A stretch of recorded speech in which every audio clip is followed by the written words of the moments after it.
अस्सलाम वालेकुम students. 11th class physics new book 2025 chapter number 1 measurements.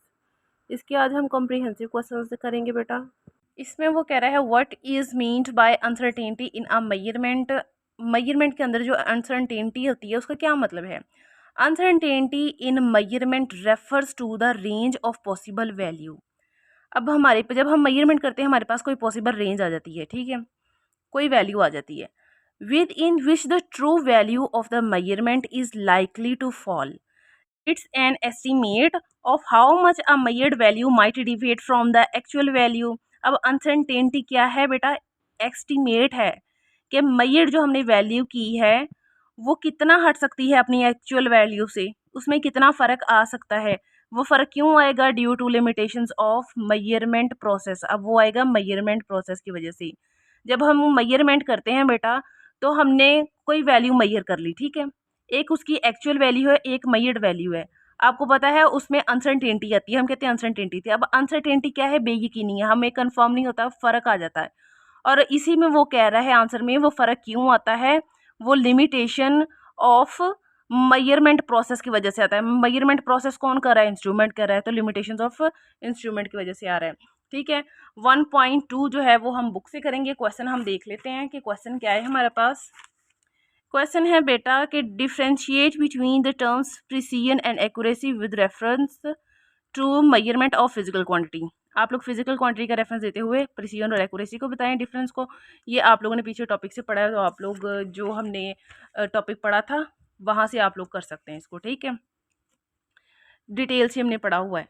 अब 1.3 देखें, इसमें वो कह रहा है सिग्निफिकेंट फिगर जो है और इसकी इंपॉर्टेंस और टाइमिंग अनसर्टेनिटी बताएं और बताएं कि व्हाट आर सिग्निफिकेंट फिगर। एक बार हम यहाँ से पढ़ लेते हैं, फिर भी यहाँ पर बुक के ऊपर पूरी लिखी हुई है। What is mean by significant figure. Significant figure क्या मतलब है, write two reason for using them in measurements.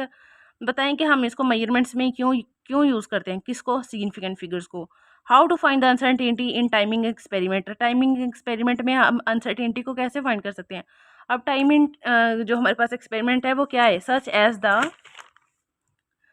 The time period of pendulum, pendulum का टाइम पीरियड, ठीक है, जो आपने को ने 10th क्लास में पढ़ा है और यहाँ पर भी फर्स्ट ईयर में भी पढ़ा है। इसका आंसर है significant figures are the meaningful digits in a measurement.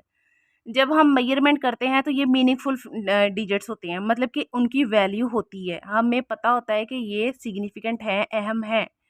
Date are known reliable, reliably plus one uncertain digits, मतलब कि वो रिलायबल होते हैं, ठीक है, और उसमें जो एक डिजिट होता है वो अनसर्टेन डिजिट होता है। अनसर्टेन क्या है, जो गैर यकीनी होता है।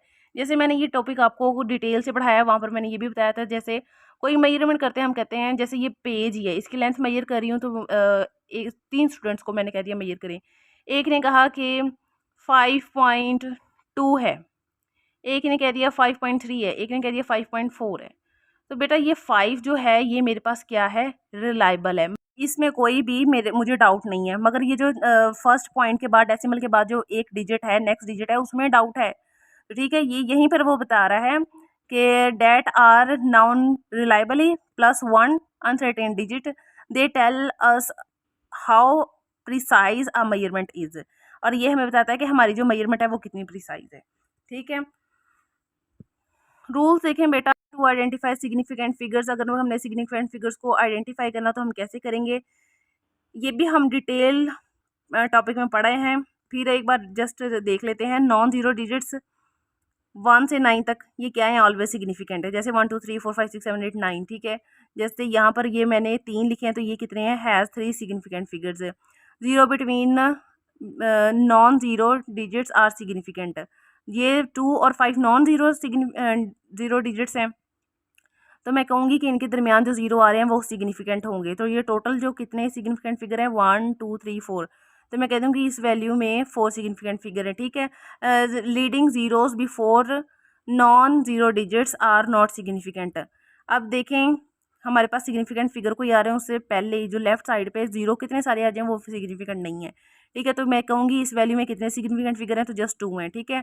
Trailing zeros after the decimal point are significant, point के बाद जितने भी जीरो आएंगे वो आपके डेसिमल होंगे राइट साइड की तरफ। तो इस वैल्यू में कितने हैं आपके पास सिग्निफिकेंट फिगर हैं बेटा, 4 है, ठीक है, ये हम आपके टॉपिक में पहले भी पढ़ के आ चुके हैं सारी बातें। अब यहाँ पर देखें, उसने कहा था कि 2 रीज़न बताएं कि हम सिग्निफिकेंट फिगर क्यों यूज़ करते हैं। तो रीज़न नंबर 1 है show measurement figures.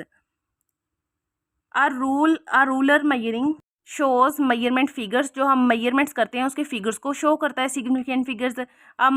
Rulers measuring 5.2 centimetre, 2 significant figure है, is less precise than our digital callipers measuring 5.200 centimetre.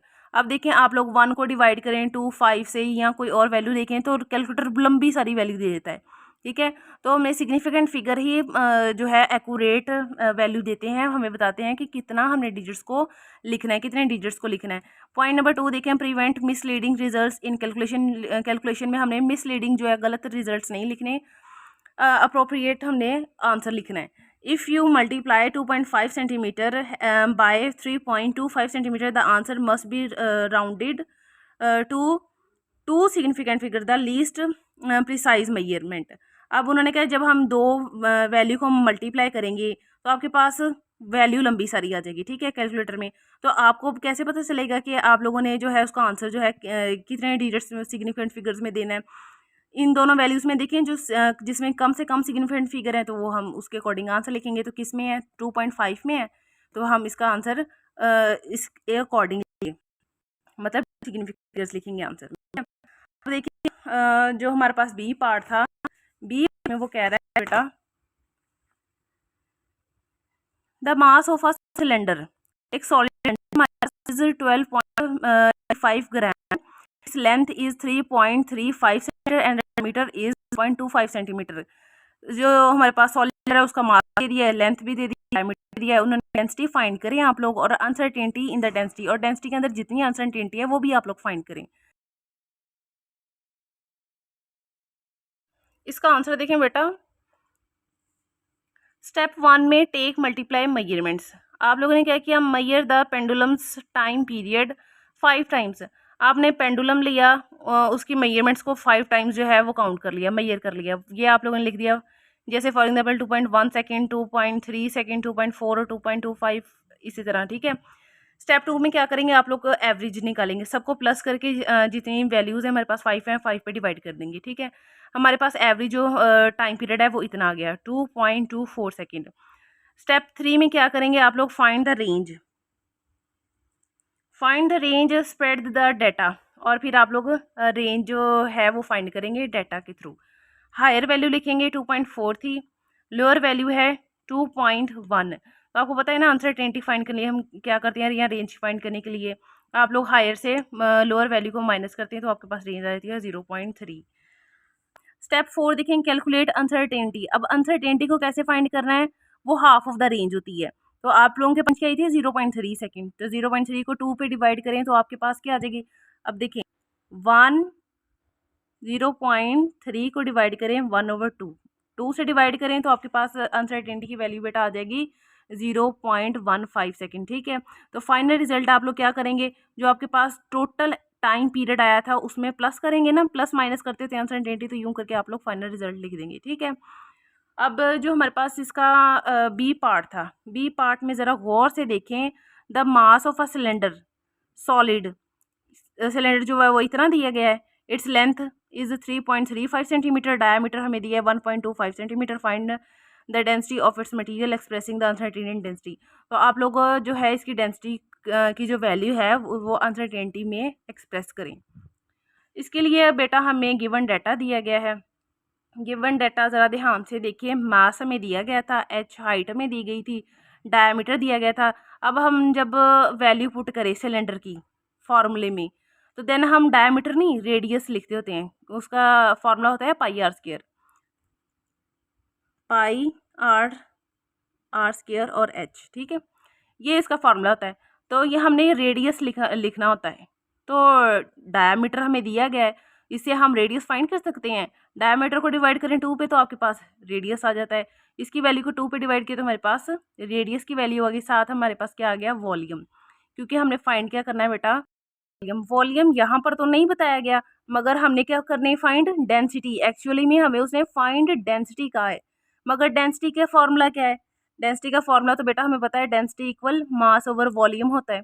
मास हमें दिया गया है, वॉल्यूम नहीं दिया गया, तो हमें वॉल्यूम खुद फाइंड करना पड़ेगा, ठीक है। तो फॉर्मूला हमारे पास सिलेंडर का है पाई आर स्क्वायर एच। पाई की वैल्यू पुट की हमने, आर जो हमारे पास आर क्या है, रेडियस है, तो रेडियस आर हमने लिख दी उसकी वैल्यू और स्क्वायर लिख दिया, और एच हाइट हमने लिख दी, मल्टीप्लाई करके हमारे पास ये वॉल्यूम आ गया। डेंसिटी फाइंड करने के लिए हमारे पास फार्मूला है मास ओवर वॉल्यूम। मास की हमने वैल्यू पुट की, वॉल्यूम की पुट की, डिवाइड किया, तो हमारे पास ये आंसर आ गया, ठीक है। साथ हमने यूनिट लिख दिया। अब उसने हमें ये भी बात कही थी कि आप लोगों ने जो आंसर एक्सप्रेस करना है वो अनसर्टेनिटी में करना है। ये देखें बेटा, मैं आपको एक बार दिखा दूं, देखें इसमें ने कहा था find the density of its material.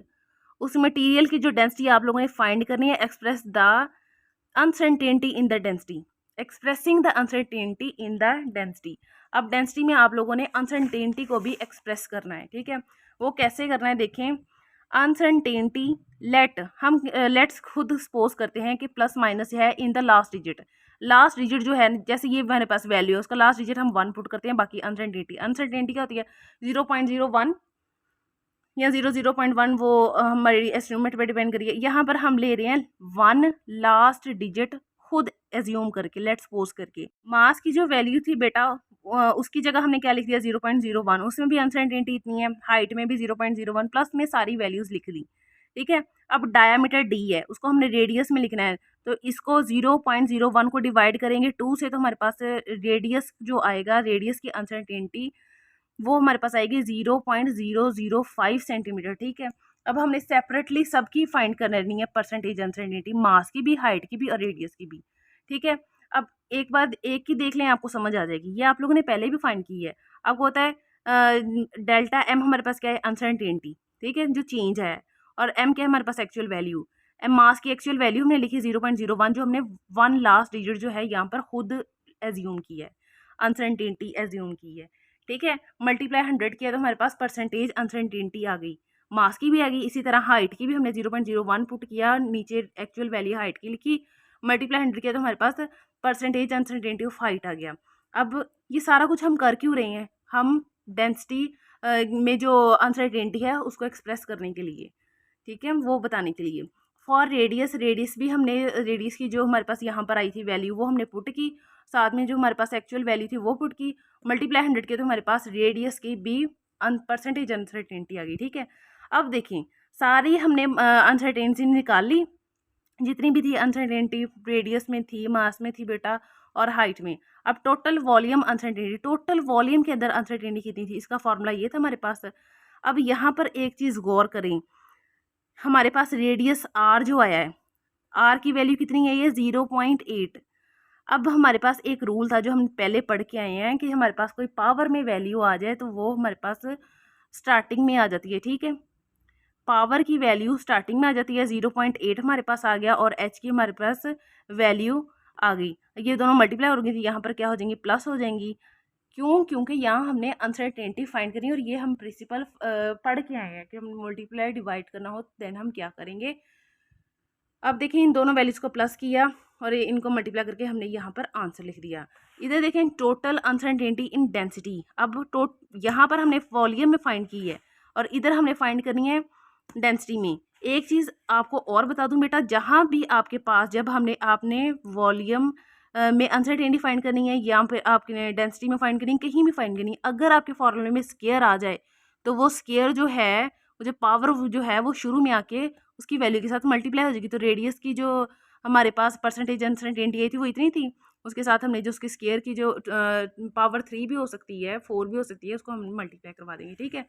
Total uncertainty in density देखें, चेंज इन डेंसिटी और डेंसिटी की जो एक्चुअल वैल्यू है वो है, और हमारे पास हमें फॉर्मूला पता है मास ओवर वॉल्यूम है, चेंज इन वॉल्यूम और चेंज इन मास है ओवर एक्चुअल वैल्यूज़।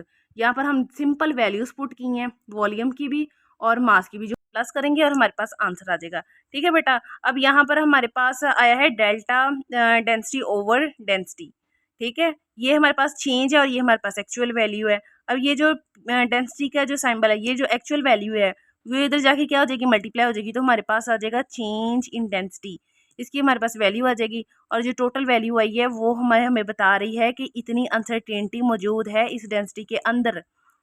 तो हमने यहाँ पर बेटा बता दिया कि जो चेंज आया है डेंसिटी के अंदर अनसर्टेनिटी की वजह से वो हमारे पास इतनी है। 3.13 हमारे पास एक्चुअल वैल्यू है डेंसिटी की, और जो इसके अंदर अनसर्टेनिटी आई है प्लस माइनस वो 0.06 है। यही मकसद था कि हमने सबसे पहले वॉल्यूम फाइंड किया, डेंसिटी फाइंड की, फिर अनसर्टेनिटीज़ की वैल्यूज़ पुट की, परसेंटेज अनसर्टेनिटी निकाली, परसेंटेज अनसर्टेनिटी निकालने के बाद टोटल वॉल्यूम निकाला, टोटल वॉल्यूम निकालने के बाद टोटल डेंसिटी निकाली, टोटल डेंसिटी निकालने के बाद ये हमने पता है क्यों निकाला, ये हमने चेंजेस निकाले हैं, वैल्यूज पुट की, फिर हमने देन आंसर निकाला। नेक्स्ट देखें बेटा, हमारे पास क्वेश्चन है 1.5, लास्ट क्वेश्चन है हमारा कंप्रीहेंसिव का। Check the homogeneity of the relation. ये उन्होंने इक्वेशन दे दी है, उन्होंने कहा रिलेशन चेक करें कि ये इक्वेशन जो है इसकी डायमेंशन सेम है कि नहीं, ये क्वेश्चन ठीक है कि नहीं, करेक्ट है कि नहीं। Where v is the speed of transverse wave on a stretch string of tension t, l जो है वो लेंथ है और मास m है। स्ट्रिंग के अंदर जो उन्होंने कहा ट्रांसफर वेव प्रोड्यूस हो रही है वेलोसिटी v के साथ, और टेंशन जो है वो t है और लेंथ l है, मास m है। आप लोग फाइंड करें अब इसके होमोजेनिटिक एक्सप्रेशन जो है। आंसर की तरफ आ जाएं, हमने इक्वेशन लिख ली, v इक्वल किसके है, स्पीड के, मतलब v क्या है, स्पीड है। ये हमारे पास m क्या है, मीटर, जितना डिस्टेंस उसने कवर किया है। s क्या है, सेकंड, जितने टाइम में जितना डिस्टेंस कवर किया है, जितने टाइम में किया है, वो हमारे पास क्या होती है, स्पीड होती है, और ये क्या है, मीटर पर सेकंड। ठीक है, अगर इसको हम यू फॉर्म में भी लिख देते हैं, v का formula v equal ms-1 metre per second. ठीक है, अब हमारा मकसद ये है इसकी डायमेंशन फाइंड करना, तो हम यहाँ पर चलते हैं। m हमारे पास क्या है, मीटर, l इसकी डायमेंशन है, s की सेकंड की कितनी, कौन सी डायमेंशन है, t, वो हमने पुट कर दी। t ऊपर जाएगा तो -1 का साइन आ जाएगा साथ।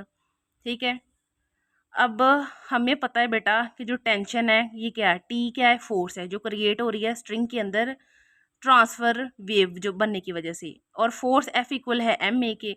एम हमारे पास क्या है, उसकी डायमेंशन कैपिटल एम, मास है केजी, और उसकी डायमेंशन हमारे पास कैपिटल एम है। एक्सेलरेशन की पहले भी हम फाइंड कर चुके हैं, वो डायरेक्ट हमने यहाँ पर लिख दी और मैंने यहाँ पर सॉल्व भी की हुई है। Acceleration equal velocity over time, v की हमने यहाँ पर फाइंड कर ली है, ये हमने लिख दी ओवर टी, फिर अगेन लिख दिया, ये टी ऊपर चला जाएगा तो ये दोनों जो टी बेस सेम है पावर ऐड हो जाएंगे, -1 जो दोनों को प्लस करेंगे तो हमारे पास -2 आ जाएगा। एक्सेलरेशन की ये वाली वैल्यू उठा के यहाँ पर पुट कर दी। ठीक है, अब देखें, लेंथ की एल होती है, मास एम की कैपिटल एम होती है। सारी वैल्यू जो हमने फाइंड कर ली है उसको, ये वो वैल्यू हैं जो आप लोग फाइंड करके आ चुके हैं। डायमेंशन वी, वेलोसिटी वी की भी फाइंड करके आ चुके हैं, फोर्स की भी फाइंड करके आ चुके हैं। सिंपल आप लोगों ने क्या किया, पुट कर दिया। वी की क्या थी यहाँ पर बेटा हमने फाइंड की, वो हमने यहाँ पर पुट कर दी। ठीक है, और tension T equal F equal M A, ये वाली सारी वैल्यू उठा के टी की आप लोगों ने यहाँ पर पुट कर दी। ठीक है, और एल की क्या होती है, कैपिटल एल, एम की क्या होती है, कैपिटल एम। अब देखें बेटा, यहाँ पर गौर से आप लोगों ने देखना है, समझने वाली चीज़ है। ये एम इस एम से कट जाएगा, आपके पास वैल्यू क्या बच गई, ये एल और ये एल मल्टीप्लाई होंगे तो एल स्क्वायर बन जाएगा, बच क्या गया, टी की पावर -2। ये अंडर रूट पहले का ही है, यही फॉर्मूले का, इक्वेशन का यही चलता आ रहा है। ठीक है, हमारे पास जो वैल्यू बच गई थी वो हमने लिख दी, एल की पावर स्क्वायर और टी की पावर स्क्वायर, दोनों को अंडर रूट के साथ ये कैंसिल हो जाएंगी, तो हमारे पास लेफ्ट हैंड साइड इक्वल आ गई राइट हैंड साइड के। तो ये हमने प्रूफ कर दिया कि देखिए ये जो इक्वेशन है वो बिल्कुल हमारी ठीक है। यहाँ पर बेटा हमारे कंप्रीहेंशन क्वेश्चन भी खत्म होते हैं।